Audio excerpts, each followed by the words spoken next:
Hello everyone, welcome back to my channel Initial Solution.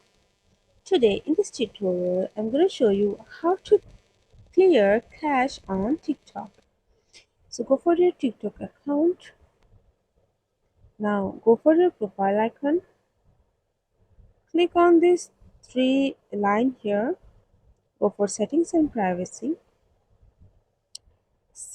Okay, scroll down little bit and you can see here free up space.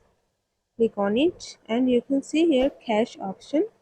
So you have to just uh, click on it and go for clear. So you can see it's now clear. So guys, this is how you can clear cache on TikTok. If you guys found this video helpful, then please like, comment and share, subscribe to our channel and don't forget to hit the bell icon for more videos. Thank you. This video is sponsored by Zerosoft. Zerosoft offers graphic design, UI UX design, digital marketing, and web development. Elevate your brand with Zerosoft today. For more details, check the description box.